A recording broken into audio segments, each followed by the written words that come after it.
When it comes to cybersecurity, the headlines are just overwhelming. We hear about AI supercomputers, these crazy quantum threats, massive data breaches, and it's almost impossible to know what's real and what's just noise.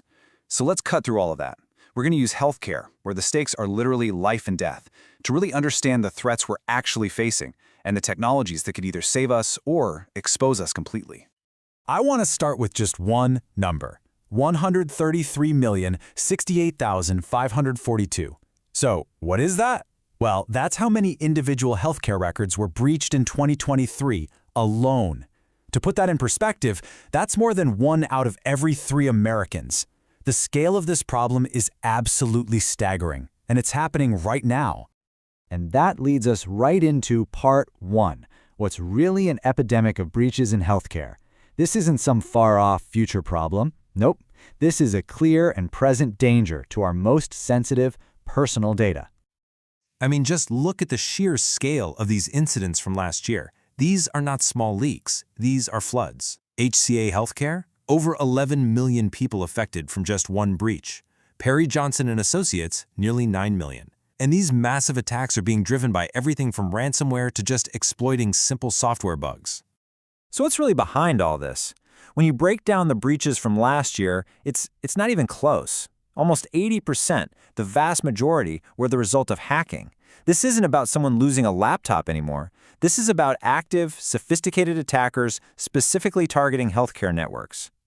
But here's the twist. Where does the vulnerability really start? While we're all looking at these external hackers, a major study points the finger right back inside: employee carelessness, people just not following the rules. It turns out the human element is one of our biggest security gaps. And that idea, well, that sets the stage perfectly for what's next. Okay, let's jump into part 2, because now we're talking about the AI double-edged sword. We have these incredibly powerful new technologies that are being sold as both our ultimate defense and, maybe, the ultimate weapon. So, on one side, you have this incredible burst of innovation. Just look at who's adopting NVIDIA's latest AI gear. We're talking global titans like Disney, Hyundai, and the pharma giant Lilly. They're building what they call an AI factory to solve these hugely complex problems, everything from discovering new drugs to building smarter cars.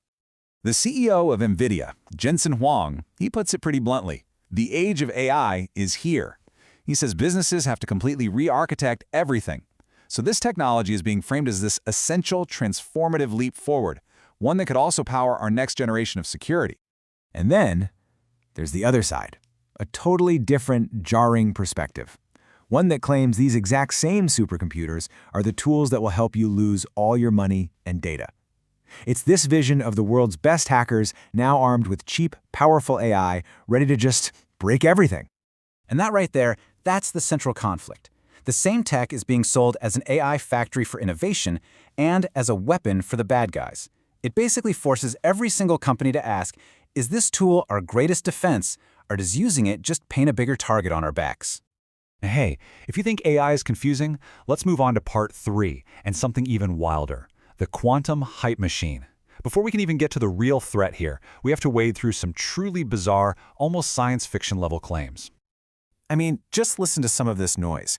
There are claims of quantum tech that operates interdimensionally, tech that can supposedly penetrate solid rock and metal, communication that's instantaneous across any distance.